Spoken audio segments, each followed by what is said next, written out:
And then in many ways, sort of Lucy bridging, you know, the Kelsey on the field leader, you know, Lucy being that sort of, you know, that conduit between the players and the coach. And she knew if there was any drama going on the team, and it would have to be, you know, nipped in the bud pretty darn quickly. She was the one, you know, who suggested that she try playing a little forward, and, you know, what, 3-4 games later, she had 9 goals, so probably not a bad idea.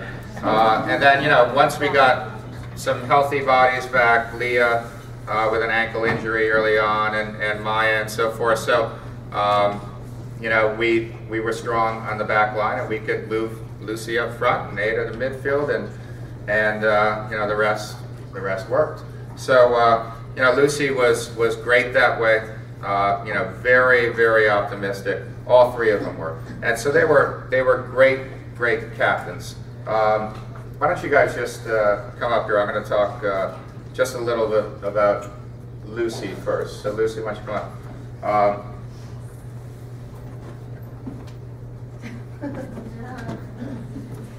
So, and then you have a certificate. Thank you. Congratulations, Lucy. All right. And then I just want to talk about this. So, so Lucy, 4th-year defender to begin with, then forward, 15 goals, 5 assists, which are pretty impressive numbers. She was our 2nd leading scorer on the team, and you know, she was the one who kept the team focused, you know, and created some good team chemistry and so forth. Congratulations. And you know, these seniors are really the key to a team's success. So a tradition of mine is to give the seniors a key tag with a Greylock insignia and ball on it and so forth. So congratulations, Lucy.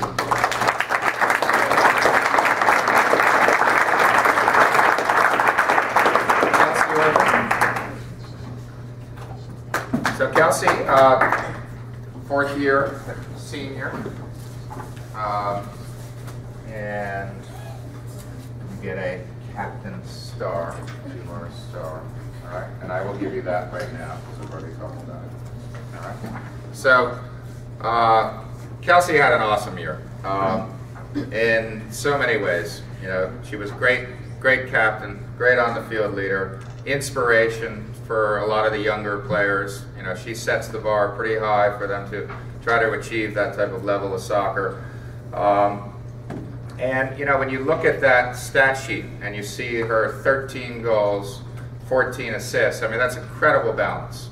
You know, typically you see, you know, a lot of assists from players, a lot of goals, but rarely that almost symmetry. 13 goals, 14 assists, you know, really incredible job. And she was, you know, obviously the team's leading scorer, but she was the 2nd leading scorer in Berkshire County. But I would say that, you know, what's her name? Amanda Wright, who scored a lot of goals, but only had 3-4 assists, right? I mean, you had the package, right? You know, in terms of even amount of goals, even amount of assists. And, you know, someone who we could move back as a midfielder when we needed some help defensively, or when we needed to just sort of ride out a game and try to preserve a 1-goal lead. We moved Kelsey back, but that started to backfire when teams were putting 2 players on her, or you know, at least 1 most of the time. So she was a little resistant to that, and I think for a good reason. Stay up front, and you know, keep those marks up front as well. So Kelsey, you did a great job, both as a captain and as a player, and you know, a real big scorer. Congratulations.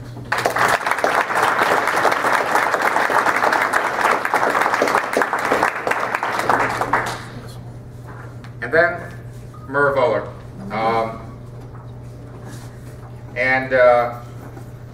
You know, Merv Oler didn't get a lot of playing time.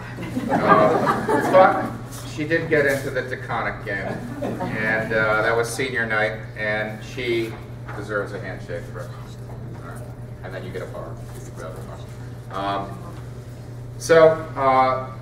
You know, I mean, I can't say enough about Merv Oler, and you know, the fact that here she tears her ACL middle of the summer in the you know, the softball World Series tournament in Pittsfield, and comes into camp with this injury. The incredible thing about this is her spirit was always, I mean, typically with a major injury like that, kids can be really down and somewhat depressed and so forth. Not her. I mean, she looked at this, as being a challenge, right? To be a captain, to be on the sideline, support her team, and at the same time do her rehab and get her knee better so that she can maybe play, and I would say, you're ahead of schedule, you're definitely going to play, all right? You're going to play softball in the spring, and, the fact that she was able to rehab the knee, work hard on that, and then really dedicate herself to the team is incredible. Merv, congratulations.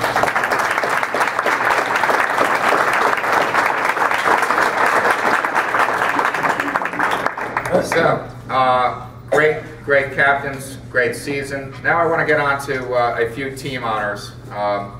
The first is, I have a lot of certificates and so forth.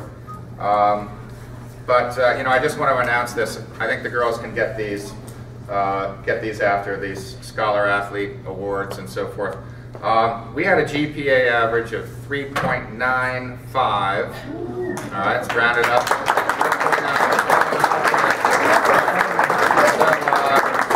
It's a pretty amazing GPA, and they had time for soccer too, which is incredible. So, as I stated early on, academics is your first priority. We had kids who would come, late to practice, but always with a note or an excuse from a teacher, and and we have the type of kid who's involved in every which activity, student council, yearbook, what have you, and they're always, making their commitment, right? Making their commitment to the soccer team and whatever extracurricular they're involved in. So, that's incredible. 3.95 GPA average. Really reflecting the student athlete and what we value here at Mount Greylock. I have a few awards. Okay, team awards. So they are the Rookie of the Year, the Most Improved, the MVP, and the Coaches Award. So I want to start with the Rookie of the Year.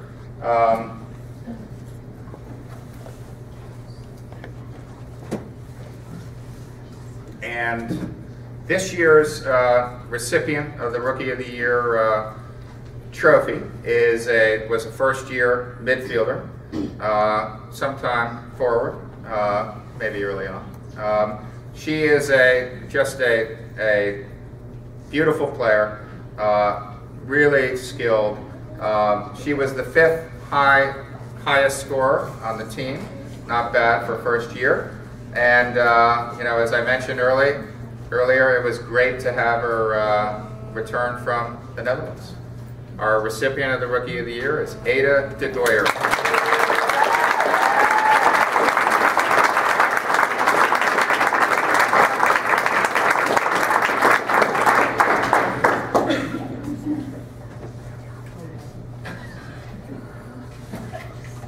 So, the second award, the Most Improved Player on the team, in my eyes, is a first-year defender. I already mentioned, her positional play and her just sort of acumen on the field, her smarts and so forth. She commanded more and more of a physical presence as she got better on defense, and she became a real integral part of our what turned out to be a very solid defense. Lauren Howard.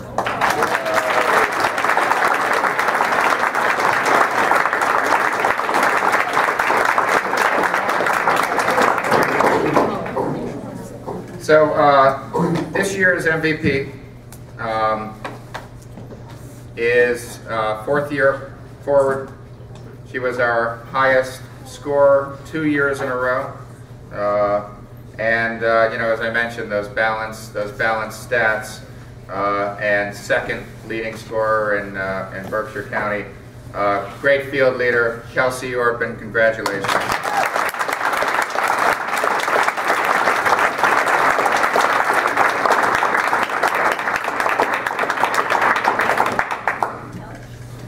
And then on to the Coaches Award.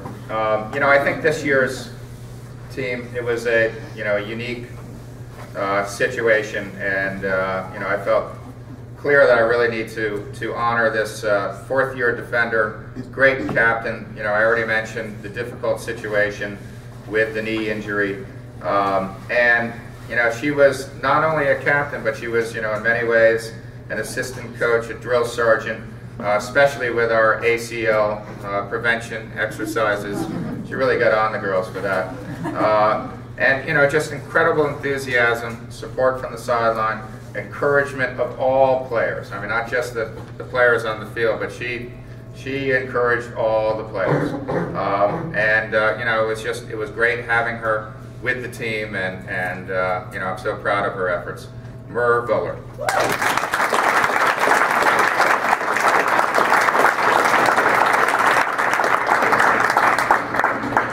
Merv Buller. All right, and is that your key tag? Someone didn't get their key tag. Could be yours. All right.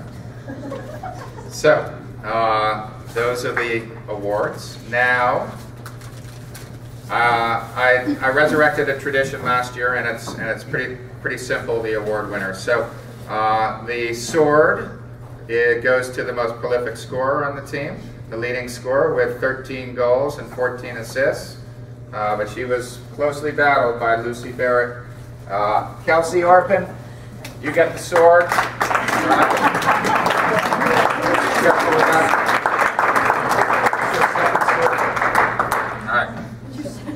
Second sword. Maybe you could donate them to the program so I don't go down the Walmart. All right. So, and then, the shield was hard last year. Was hard to decide this year because we, really had a solid defense, and we had 5-6 girls that we could play back there and really not skip a beat. But this year, I would say that in her absence, we really noticed that we dropped a little bit in terms of the intensity on the defense. And as I mentioned earlier, this girl could control the best players in the county, and she had that unenviable job, and she took it to heart, and when she marked someone, she marked them all over the field. We made that mistake in the Lennox game with Arachi saying, okay, just kind of keep an eye on her when she gets down to our offensive end, but that didn't work. Elena would be on this side of the field, and Arachi scored a goal early on, and then she controlled her after that. So, and as well, a lot of other great players in the county. So this year's shield goes to Elena Severa.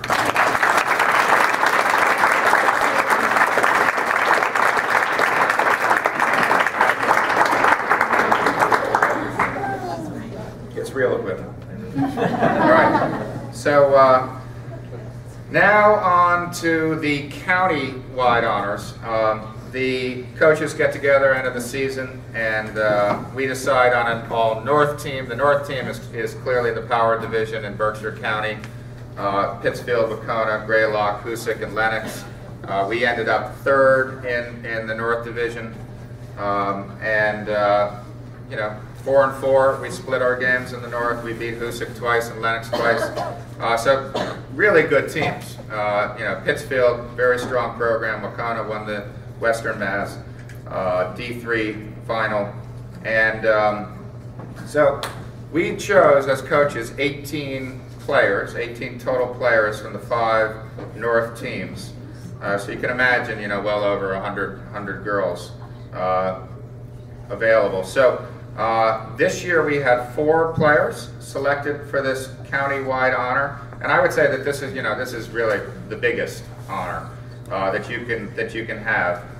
Sure, it's a name and a paper and so forth, but it's an incredible honor, and to be recognized by other coaches is there's a lot to be said for that. So we had 4 players selected for this county-wide honor. 2 forwards, Lucy Barrett and Kelsey Orpin.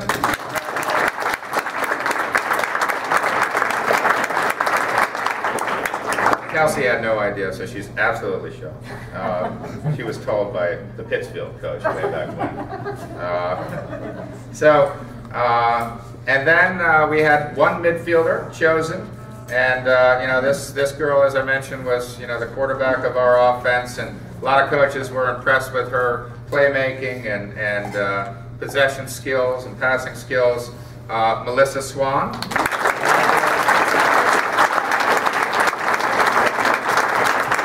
And then we had one defender that was chosen by the coaches, and that is Sarah Strip, who had a great. And then we also nominate players for a second All-North team, and every team comes up with, I think it might be the battery or something. All right, so every team comes up with two recipients or two members of the second All-North team, and our two representatives on that team are Caroline Flynn and Elena Severo.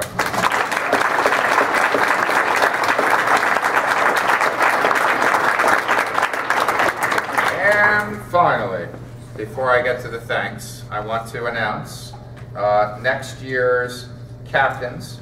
And it was a pretty overwhelming choice for these three captains, and I think we all realize that 3 is a pretty darn good number, given how successful it was this year. So the 3 captains for next year are Charlotte Rand, Maggie Work, and Melissa Swan. Congratulations.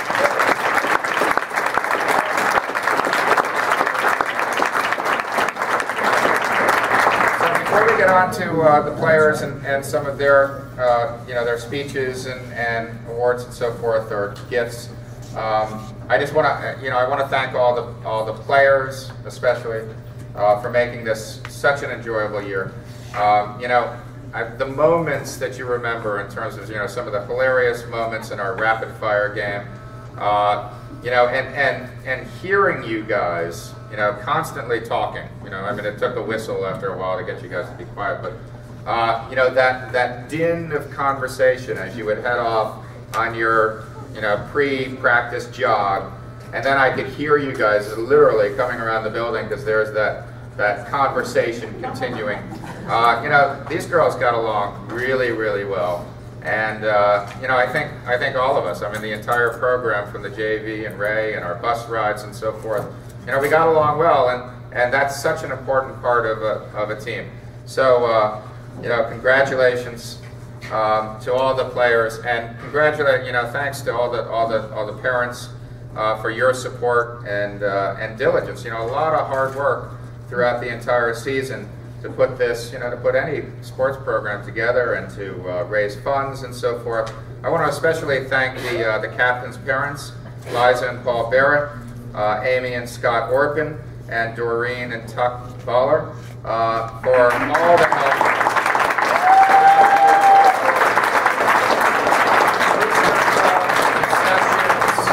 I mean, you should have seen, Doreen at the car wash. I mean, that was a sight. She was the drill star. A couple $100 is to her credit. Just for getting those cars in and out, keeping the players focused. That was great. And and we have this flush account. 3 years ago, we didn't have money, and now we've got money. We've paid off our uniforms. We're starting to acquire, some good durable goods, and so we're on the road, and a lot of that is to the captains' parents this year and all of their hard work. I'd like to thank the school as well, the administration, especially Lindsay Von Holtz, who is doing all the behind-the-scenes stuff, out there setting up the field, making sure the refs are there, keeping the